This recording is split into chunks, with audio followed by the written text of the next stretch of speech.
What the? Wika ni Clyde na mahimasmasan, ngunit nakalayo na si Shaina sa kanila. Tinignan niya ang kaibigan at nagsasayaw ang mga mata sa saya. It's useless bro, hindi yun makikinig. Saan nito? Muntik niyang pamewangan ng kaibigan sa inis. Huminga siya ng sobrang lalim, saka walang lingon-likod sinundan sa Shaina. Let's go! Saan niya dito? Tinapik naman ng gobernador ang kanyang balikat bago giniya sa kanilang sasakyan. It's getting late, nagpaalam na ako kay Mayor. Saad ni Matt at tumango-tango. Naroon na rin siya sa sasakyan ng dalawang babaeng kasama nila na tila parehong umusog nang bumakas ang sasakyan. Kung ano mang iniisip ng mga to, wala si Clyde pakialam. His mind is totally occupied by Shaina at wala siya naiisip ngayon kundi mapuntahan agad ang asawa. Matt is his best friend kung kahit hindi na ito nagulat nung sabihin niyang asawa niya si Shaina. He knows her existence pero ngayon lang din niya to nakita. He just respects him kung kahit wala itong katanungan. Pagdating nila sa mansyon ng mga Marquez, agad si Clyde ang pinayagan ni Matt para pumunta sa kanyang kwarto. Nagpasalamat siya sa kaibigan at parehong nagbigay ng tapik sa balikat ng mga to bago unang lumayo si Clyde, ngunit paglabas niya sa banyo, kumatok din to sa kanyang kwarto. May hawak-hawak tong dalawang glass na may lamang brandy at iniabot sa kanyang isa. Okay ka lang ba dito bro? Tanong nito. Of course, I'm comfortable. Pasok ka bro. Saan niyo rito? Sa ganiya sa may sofa. What's your plan? Si Matt nang kapwa makaupo sa sofa. Inopen ba nito ang TV? Saka inilagay sa channel ng NBA. Sakto naman nakasalang ang paborito nitong Lakers at Gold State. Lend me your car key, then we will leave early tomorrow. Pahayag niya at napangisin ng wala sa oras ang kaibigan. She is really something. Pahayag ni Matt na natatawa at napangiti na lamang ng bahagya. Di niya na kailangan pa mag-explain dito. After all, alam naman niya, suportado ng kaibigan lahat ng kanyang mga desisyon. Mag-aalas 7 na ng umaga nang magising sa Shaina kinabukasan. Madaling araw na nga siyang dinalo ng antok kagabi sa kakaisip kay Clyde Villacorda maging ang naging reaksyon niya dito. Sa huli, na-realize niya sa sarili na nag-overreact siya sa lalaki. Hindi siya dapat nagalit dito dahil wala naman silang pakialamanan. Sa papel lamang sila kasal. Hanggang 3 taon lamang sila. Ano pa't para naging possessive and nagging wife ang kanyang inasta. Isa pa, walang lunas at rules ang marriage nila. Clyde can do whatever he wants. Kahit sino pang kanyang kinakasama. It breaks her heart. Pero ganun talaga. At nag-toothbrush lang si Shaina. Nang pumasok sa banyo, sinuklay ang buhok at suot-suot ang silk pajama at lumabas ng kanyang kwarto para magtimpla na muna ng kape. Pagpasok pa lang niya sa kitchen, dinig na niya ang nagagalit na boses ni Ina. Good morning! Sa halip, bati niya rito. Medyo natigil ang pagbubunga ni Ina na makita siyang pumasok na sa kusina. Ano na naman ang ginawa ni Mickey? At naha-high blood ka ng kiaga-aga? Kantsaw niya rito. Hays, yung pinsan mo. Bumili lang ng pandesal kanina pang alas 6 ng umaga. Hanggang ngayon wala pa. Yung bakat kambing di pa nilalabas sa kulungan. Yung mga baboy hindi pa napapaliguan kung saan nagpupupuntang lalaking yun. Makakatikim talaga sa akin pag uwian. Halos umusok na ang ilong ni Ina sa pinsan at di na siya napigilang matawa. Hayaan mo na, baka na traffic lang. Di naman siguro man si Chixie nung umagang-umaga eh. Biro niya rito. Hay nako, hindi mo sure kung hindi mo kilala ang pinsan mo. Inispang tura nito. At nagkape ka muna. Oh, ito ang tasa. Sabay abot sa hawak na tasa. Thank you. Hindi ba napaparito yung mga kapitbahay? Manghang na tanong ni Shaina. Sa ilang araw niya nandito, pagising niya, nandun din ang ilan sa kanyang mga tiyahing nagkakape. Hinihintay ang kanyang pagbangon.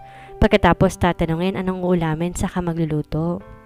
Maya-maya pa, isa-isa ring magsisidatingan ng kanyang ilang mga pinsan at doon makikikain. She doesn't mind naman, natutuwa pa nga dahil paminsan-minsan lang din niyang makaharap ang kanyang malalapit na kamag-anak. Nandito kanina si Auntie Lucia kaso umuwi muna, magpapakain lang daw ng baboy saglit. Tura ni Ina at tumango-tango si Shaina habang nagtitimpla ng kape. Kasabay nito'y siyang paghinto ng sasakyan sa harap ng kanilang bahay. Bumusina pa iyon kung kahit mas matapang pa kay Gabriela silang si Ina na lumabas para salubungin ng sibat ang kanyang asawa. Umiling-iling na lamang si Shainang pinagmasdan ang palabas sa kusina ni Ina. Tsaka pasimsim siyang humigop ng mainit na kape. Sa labas, dinig na Shaina ang boses ni Ina habang sinisermonan ang asawang bagong dating. Napatawa na lamang siya habang hinihipa ng kanyang mainit na kape. Umuwi ka pa? Saan ka bumili ng pandesal sa lawag? Paninero mo ni Ina sa bagong dating na si Michael. Ay, magtigil ka nga. Nakakaya sa mga bisitang kasama ko. Pahayag ni Michael nang inusong dalawang lalaki habang palabas sa isang magarang itim na sasakyan. Yung isa, simpleng t-shirt lang na maong ang suot. Yung isa naman, formal na formal kahit nakapolo lang din to ng itim at ganon din ang suot na pantalon. Halatang mayaman base sa tindig at forma. Idagdag pa ang kapansin-pansing labis na kagapuhan. Sino ba mga yan? Bakit sila nandito? Curious ang tanong sa asawa na nooy kalmado na ang pananalita.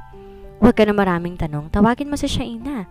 Sabi mo nandito kamo yung kanyang asawa. Saad ni Michael habang kumaway sa mga to na papasok sa kanilang bakuran. Anong sabi mo? Asawa ni Shaina kamo? Para namang nabingi si Ina sa sinumbet ng asawa lalo't papalapit na ang mga to sa azoteyang kinatatayo nila. Alina kayo dito bayaw, pasok kayo. Ito palang aking may bahay na si Ina. Pagpapakilala niya sa asawang halos na matanda. Di alam kung sa sinabi niyang may asawang kanyang pinsan o dahil sa magandang lalaki na nasa kanilang harapan. Hello po, Mrs. Magandang umaga. Bati ng isa. Ngiting bahagya ang pagbati ng isa. Binati rin niya ang mga to at saka tumingin sa asawa ngunit sumenyas tong papasok sa loob para tawagin si Shaina. Halos narilito pa si Ina nang pumasok sa kabahayan at dumiretso sa kusina kung saan naroon si Shaina. Nakaupo sa mesa at nagkakape. Tapos na bang napalo si Mikyong? Biro ni Shaina kay Ina na di pinansin ng parang nilitong ekspresyon sa mukha nito. Tinatawag ka, labas ka dun. Tura nito at napataas siya ng kilay. Ano namang pakulo ng pinsan niya at bigla na lang siyang pinatawag. Baka may pakain na namang binigay si Mayor. Halos araw-araw kasing nagbibigay ng kung ano-anong makakain si Mayor. Di man niya alam ang motibo nito pero may girlfriend naman to kung kahit iniisip niya. Pagkain pang kaibigan ang binibigay nito para sa kanila, lalong-lalo na sa kanya. Sige na, labas ka na dun para makita mo. Pahayag nito. Medyo na-curious naman sa Shaina kung kahit patawa-tawa siyang binuhat ang tasa ng kanyang kape at may pahigop-higop pa siyang lumabas sa kusina patungo sa kanilang azotea. Pagkarating ni Shaina sa main door, halos maibugan niya ang hinihigop na kape nang mabungaran si Clyden at Ronnie habang kausap ang kanyang pinsan.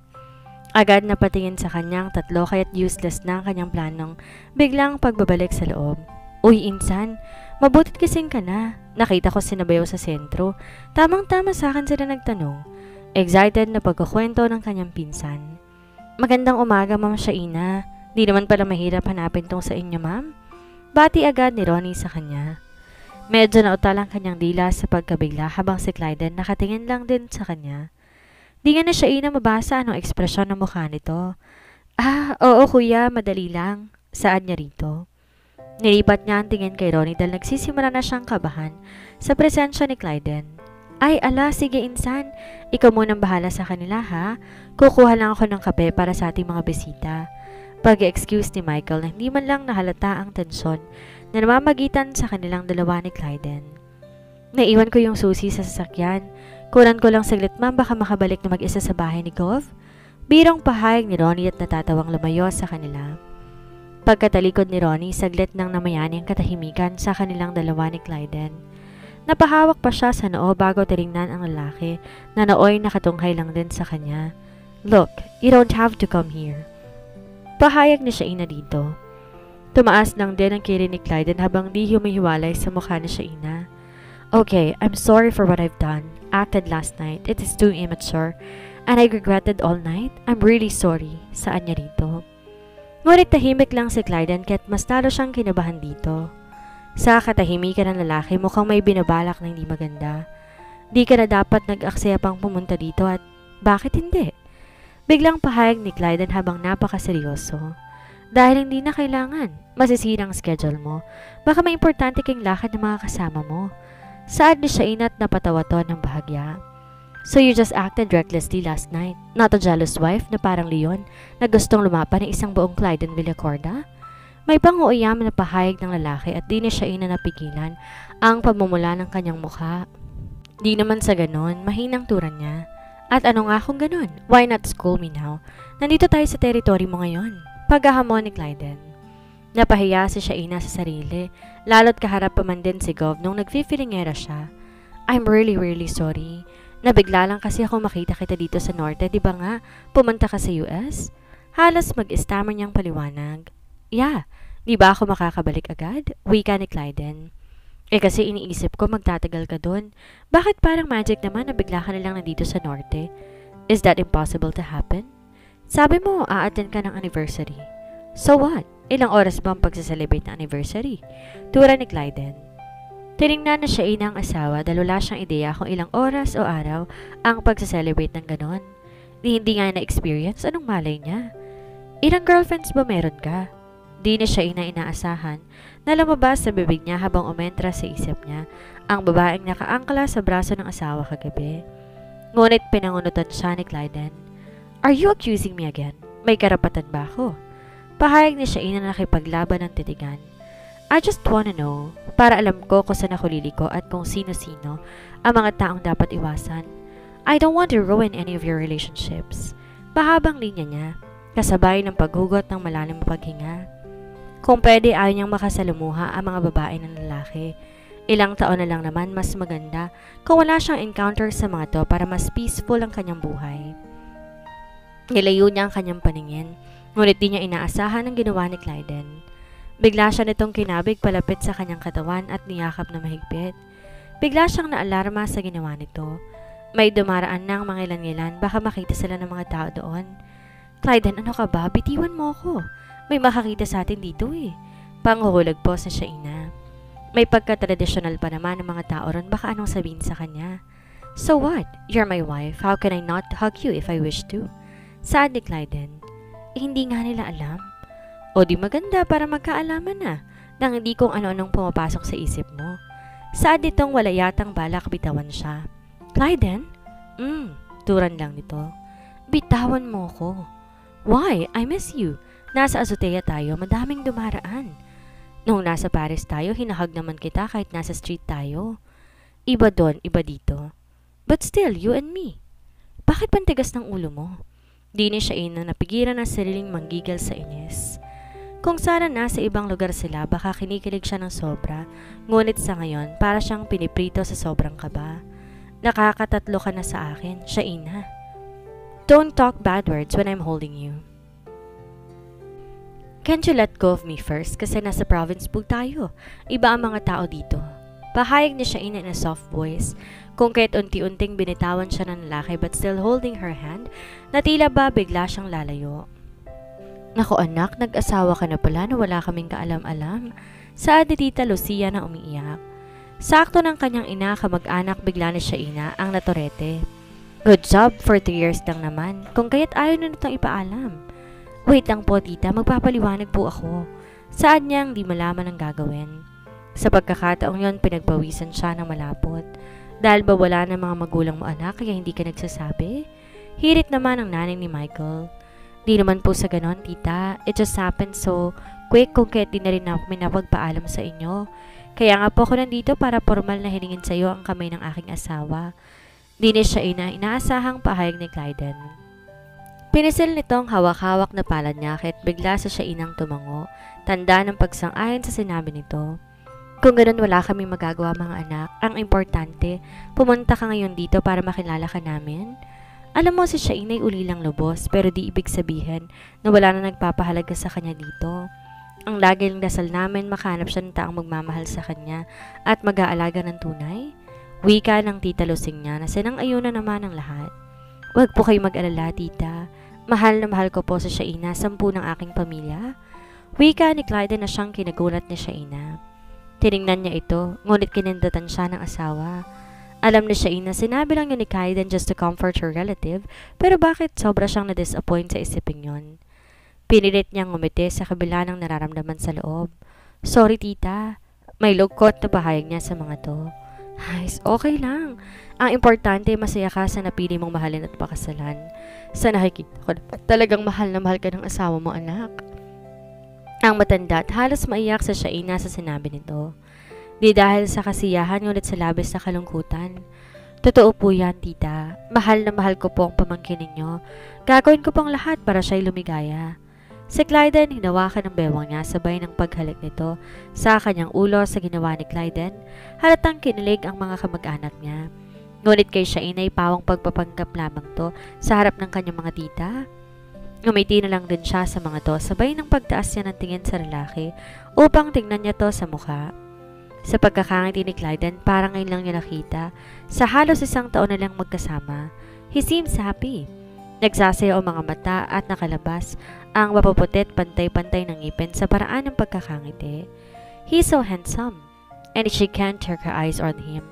She adores him at kung pwede lamang gusto niya itong halikan at yakapin.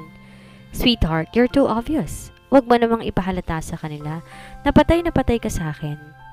Maya-maya narinig ni Shaina ang bulong ni Clyden sa kanya. Nilapit pa man din ito ang bibig malapit sa kanyang tenga, kung kaya biglang uminit ang kanyang mukha. Pagtingin ulit ni Shaina sa mukha nito, nagsasayaw na sa tuwa ang mga mata dahil sa pamumula ng kanyang mukha. Agad niya itong kinurot sa tagiliran kung kaya bigla itong napatayo ng bahagya. Ang kanilang mga kasama ay tumawa, kinilig sa kanilang kaswitan. Shaina anak, tingnan mo nga dun sa kusina kung malapit ng mulutong agahan at kami na may makikipagkwentuhan sa iyong mister kung okay lang. Si Tita Lusing pagkatapos. Kinabahan sa Shaina sa tura ng kanyang tiya, ngunit nang tumingin siya kay Clyden walang alinlangan, tumango iyon sa kanya. I'll be fine. Tura nito sa kanyang pag-aalinlangan. Baka kasi kung anong masabi ng kanyang mga tiya sa binata, di pa man to sanay sa kung ano nung pinag-uusapan maliban sa business. Sige na anak, di namin siya kakainin. Birong pahayag ni Tita Lusing kaya't mabilis na siyang lumakad papasok sa loob ng bahay. Pagpasok na Shaina sa kabahayan, naroon din ang ilang mga pinsan niya na kanya-kanyang direksyon nang bigla siyang pumasok sa loob. Tiningnan niya ang mga to ngunit napailing na lamang siya sa mga ito. Tinungo niya ang kusina, tiningnan ko nung inihahanda ng mga to. May longganisa, hotdog, itlog, tinapa at mga talbos ng kamote para i-ensalada. Palagay niya okay naman kay Clyden ang mga ilan sa mga yon, kung kaya't nagpaalam siya sa mga ito para pumunta na sa kwarto at magbihis. Nakapantulog pa lamang siya sa mga pangyayari kani-kani lang para napakalagit na ng kanyang katawan. Pinagpapawisan siya na parang ewan, lalong isipin na kinakausap si Clyden sa kanyang mga mata ng tita ngayon. Panalangin niyang sana hindi maging makulit ang mga yon, baka mainis ang binata sa mga to. Pagpasok ni Shaina sa kwarto, tumunog ang kanyang cellphone. It's Nicole. Kung kaya't nagmamadali niyang pinindot ang answer key. Good morning! Bati ng nasa kabilang linya. Bagamat hapon na sa kinaroroonan nito, binati siya base sa kanyang ayos na nakapantulog pa. Initian ni Shaina to, ngunit nang maalalang naritong kapatid nito, piranlakihan niya to ng mata. Bakit nandito ang kuya mo? Turan niya rito.